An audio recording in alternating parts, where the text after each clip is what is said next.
एक दुर्घटना के माध्यम से अपनी कविता आपके समक्ष प्रस्तुत करने जा रहा हूं।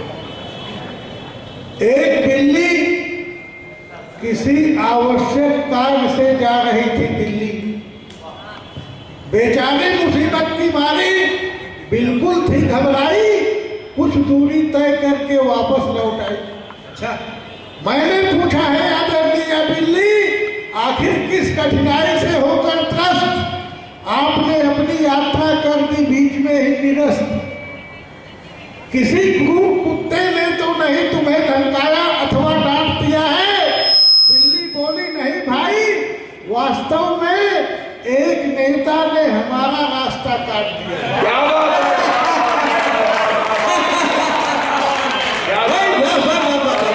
क्या कहने वाह। दूसरी रचना पुनः आपकी सेवा में समर्पित करने जा रहा हूं। राजनीति शास्त्र के छात्र को एक दिन न जाने क्या सूझा, उसने अध्यापक से एक प्रश्न पूछा, गुरुजी, अक्सर डाकू और नेता दोनों के पीछे भागती रहती है पुलिस। मेरे कहने का अभिप्राय है, क्या डाकू शब्द नेता का पर्याय है? मेरे कहने का अभिप्राय है, क्या डाकू शब्द नेता का पर्याय है? गुरुजी बोले, वत्स, बात जो तुमने कही है अपनी जगह पर बिल्कुल सही है। वास्तव में लूटपाट करने की प्रवृत्ति दोनों में समान है, फिर भी डाकू और नेता के बीच एक अंतर महान है। डाकू का हृदय परिवर्तन संभव है, इतिहास में इसके अनेक प्रमाण हैं। इसमें अंगुलीमाल और वाल्मीकि जैसे दर्जनों विद्वान हैं। कहने का तात्पर्य, डाकू में सुधार की संभावना व्याप्त रहती है। क्या बात? डाकू में सुधार की संभावना व्याप्त रहती है, जबकि नेता में यह पूरी तरह से समाप्त रहती है। क्या बात? एक और रचना आप लोगों की सेवा में समर्पित है। भगवान श्री रामचंद्र जी के जीवन की एक महत्वपूर्ण घटना है, लेकिन दुर्भाग्य रहा कि आज कवि वाल्मीकि ने उसे अपने रामायण में चित्रित नहीं किया। बाबा तुलसीदास अपने मानस में न दिखा करके भारी चूक कर गए। यहाँ तक कि श्रद्धे रामानंद सागर जी अपने धारावाहिक में उस घटना को न दिखाकर भारी भूल किए। इन महान पुरुषों से जो गलती हुई है उसे मैं अपनी कविता के माध्यम से सुधारने का दुस्साहस करने जा रहा हूँ। स्वागत है। लंका विजय के उपरांत भगवान राम ने सीता से कहा, प्रिय, अयोध्या चलने से पूर्व तुम्हें अपने सतीत्व की परीक्षा देने के लिए करना होगा अग्नि में प्रवेश। यह मेरा स्पष्ट है आदेश। क्या बात?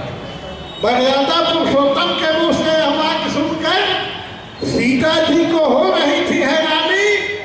वे बोली, आर्यपुत्र, आपके इस आदेश में तो साफ झलक रही है ना। आप अग्नि परीक्षा ले चाहे जल परीक्षा, मुझे कोई डर नहीं। आप अग्नि परीक्षा ले चाहे जल परीक्षा, मुझे कोई डर नहीं।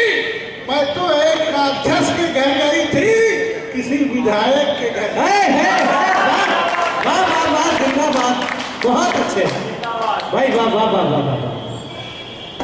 एक कविता पुनः आपकी सेवा में समर्पित करने जा रहा हूँ। स्वागत है। जैसा कि भगवान श्री कृष्ण ने श्रीमद् भागवत गीता के 19वें अध्याय में कहा है, विश्वतम भ्रष्टाचारम मुठभेदेश पलायनम निर्दोषस्य चालानम राजा कट्टा विकेष्ट। क्या बात है? पंक्तियों को ध्यान में रखते हुए रचना आपकी सेवा में समर्पित है। स्वागत। दशहरे के अवसर पर गांव में रामलीला चल रही थी। दशहरे के अवसर पर गांव में रामलीला चल रही थी। लंका दहन देखने की उत्सुकता दर्शकों में मचल रही थी। तभी राक्षसों ने तेल सने वस्त्र लपेटकर हनुमान की पूंछ में आग लगा दी और उछल कूद कर हनुमान ने विचित्र ढंग से लंका जला दी। परंपरा के विरुद्ध दृश्य देखकर सभी दर्शक हो गए क्रुद्ध। रामलीला कमेटी के सदस्य पदाधिकारी भी रह गए अवाक, क्योंकि इस बार के लंका दहन में राक्षसों के महल साफ बच गए, उल्टे विभीषण की कुटिया ही जलकर हो गई था। क्षुब्ध होकर रामलीला समिति द्वारा बैठा दी गई जांच, आखिर विभीषण की कुटिया क्यों जली, राक्षसों के महलों पर क्यों नहीं आई जांच।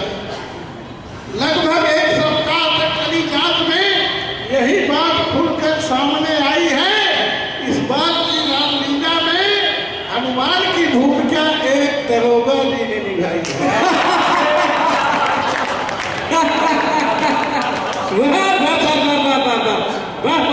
क्या बात है, क्या कहते हैं। एक रचना आपकी सेवा में पुनः प्रस्तुत करने जा रहा हूँ। स्वागत है। कविता का शीर्षक है यहाँ थूकिए। यहाँ थूकिए। वास्तव में विभत्स रस की साहित्यकारों ने बहुत उपेक्षा की है, इसको मैं उचित स्तर सम्मान दिलाने का प्रयास कर रहा हूँ। स्वागत है। बजबजाती हुई नाली में पान खाकर मैंने जैसे ही किया थूकने का प्रयास। बजबजाती हुई नाली में पान खाकर मैंने जैसे ही किया थूकने का प्रयास, एक कीड़ा उछलकर सामने आ गया अनायास। वह मुझे देखकर बुलाया और डांटते हुए समझाया, थूकना ही है अगर तो शिक्षा का स्तर गिराने वाले विद्यालय पर थूकी। थूकना ही है अगर तो शिक्षा का स्तर गिराने वाले विद्यालय पर थूकिए, न्याय में उलटफेर करने वाले न्यायालय पर थूकिए। क्या बात। वकील को धोखा देने वाले अधिवक्ता, पेशी लेने वाले पेशकार पर थूकिए, भ्रष्ट इंजीनियर अथवा ठेकेदार पर थूकिए, थाने पर थूकिए, अस्पताल पर थूकिए, ब्लू फिल्म दिखाने वाले सिनेमा हॉल पर थूकिए। वाह वाह वाह वाह वाह, क्या कहें। जवाहर योजना डकारने वाले प्रधान पर थूकिए, किसी सरकारी या गैर सरकारी संस्थान पर थूकिए, आखिरकार आप उन बैंक वालों पर क्यों नहीं थूकते जो कर्ज देते समय जनता से कमीशन लेने में नहीं चूकते। अरे वाह वाह वाह वाह वाह वाह, क्या बात है। आखिरकार आप उन बैंक वालों पर क्यों नहीं थूकते जो कर्ज देते समय जनता से कमीशन लेने में नहीं चूकते। थूकिए उन पर जो बना रहे नकली दवाएं हैं, थूकने के लिए तो संसद है, विधानसभाएं। थूकिए उन पर जो बना रहे नकली दवाएं हैं, थूकने के लिए तो संसद है, विधानसभाएं हैं। आखिर हर जगह तो उपलब्ध है थूकने के पात्र। आखिर हर जगह तो उपलब्ध है थूकने के पात्र। क्या आपकी दृष्टि में यही नाली ही रह गई है एक बात। वाह वाह वाह वाह, आखिर हर जगह तो उपलब्ध है थूकने के पात्र। क्या आपकी दृष्टि में यही नाली ही रह गई है